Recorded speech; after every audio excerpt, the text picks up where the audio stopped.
It was Friday, November 17, 1978, in the quiet, unassuming town of Speedway, Indiana. A typical American community, known more for its iconic motor racing than for any darkness. The Burger Chef restaurant at 5725 Crawfordsville Road was a familiar beacon of fast food, a popular spot for families and teenagers. As closing time approached, 4 young employees were diligently finishing their shifts, ready for the weekend. There was 20-year-old Jane Freet, the assistant manager, responsible and hardworking. Then, the 3 teenagers, 16-year-old Daniel Davis, 16-year-old Mark Flemons, and 17-year-old Ruth Ellen Shelton. The clock ticked past 11 p.m., the official closing time. What was supposed to be a routine cleanup and lockup would quickly descend into a chilling, horrifying mystery that would haunt Speedway for decades, forever etching the Burger Chef name into the annals of unsolved American true crime. Between 11 p.m. and midnight, as the last patrons left, the 4 employees vanished. A fellow employee, Brian Crane, arriving just after midnight to visit his friends, found the restaurant eerily empty. The safe was wide open, its contents seemingly gone, and the back door was ajar. Oddly, over $100 in coins was left untouched in the registers. Brian immediately contacted the Speedway police. Initially, law enforcement didn't grasp the gravity of the situation. Given that only about $581 was reported missing from the safe, and there were no obvious signs of a struggle, police supervisors initially dismissed it as a simple case of petty theft, assuming the teenagers had pilfered the cash and gone off to party. This early misjudgment would prove catastrophic. The restaurant was cleaned the very next morning, unknowingly destroying crucial potential evidence.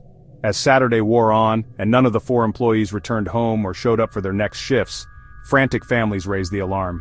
Jane Freet's Chevrolet Vega was found abandoned in downtown Speedway by Saturday morning, confirming this was far more than a simple walk-off. The fear began to set in. 2 days later, the worst fears of the families and the community were brutally realized. On Sunday afternoon, November 19, 1978, about 20 miles south of Speedway, in a remote, heavily wooded area of Johnson County, hikers stumbled upon a gruesome sight. The bodies of all 4 young employees were found discarded in the desolate woods. Each had met a horrific end, marked by distinct and brutal methods.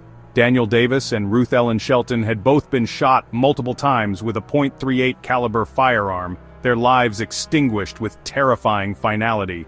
Jane Freet suffered a more torturous fate. She had been stabbed twice in the chest with such force that the knife handle broke off, leaving the blade embedded in her body, and Mark Flemons had been bludgeoned, possibly with a heavy chain, and ultimately choked to death on his own blood. All 4 victims were still wearing their distinctive orange and brown Burger Chef uniforms, a chilling testament to their last moments.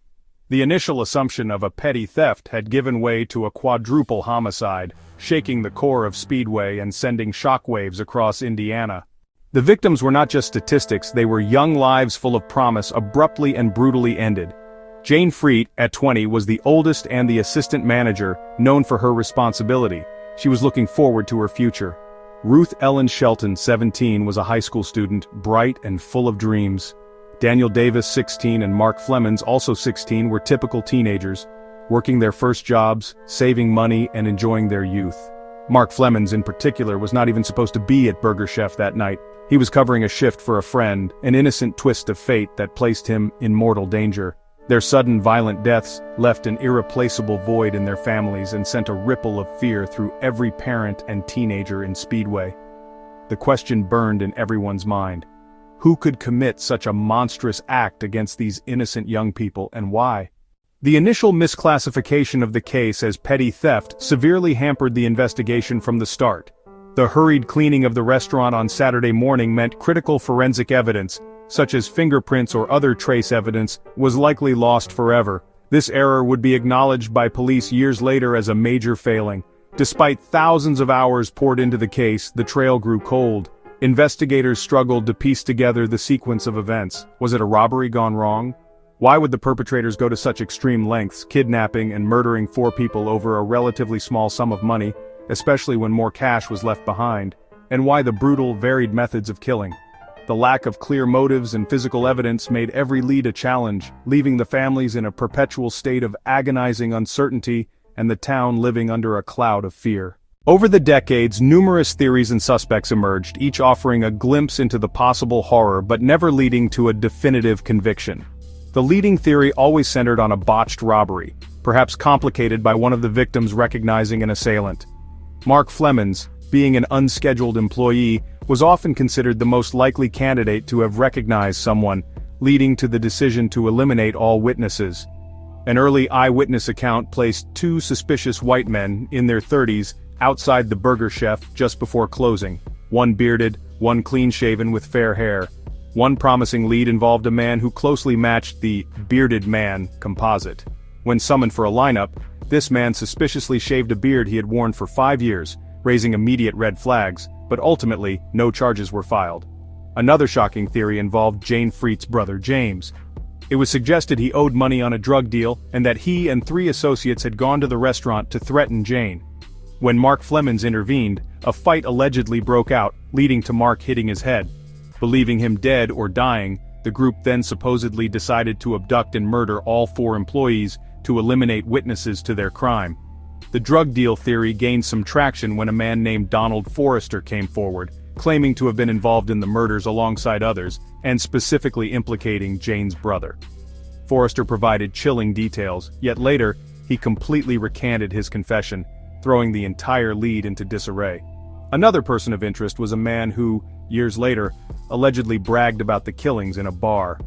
Though he passed a polygraph claiming innocence, he later implicated other individuals involved in fast food robberies. However, this lead also fizzled out.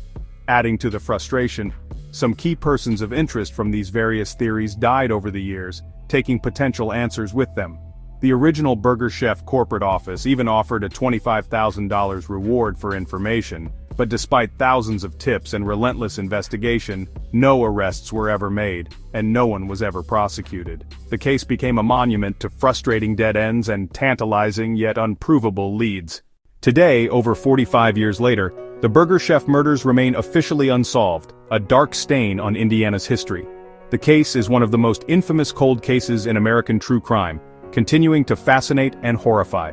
For the families of Jane, Daniel, Mark, and Ruth, the wound of their loss never truly healed, compounded by the agony of never seeing justice served for their loved ones. Generations of investigators have pored over the evidence, chasing every faint lead, hoping for that one piece of information that could finally break the case. But time has a way of erasing clues, of silencing witnesses, and blurring memories.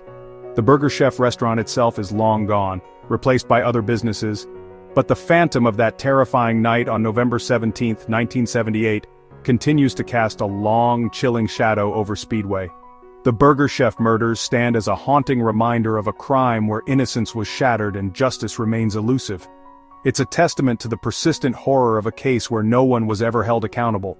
The lives of 4 young people were brutally taken, leaving behind shattered families, and a community forever changed. The hope remains that one day, perhaps through new forensic techniques or an unexpected confession, the full truth will finally emerge, and the families of Jane, Daniel, Mark, and Ruth can finally find some measure of peace. Until then, the Burger Chef murders endure as one of America's most perplexing and chilling unsolved mysteries.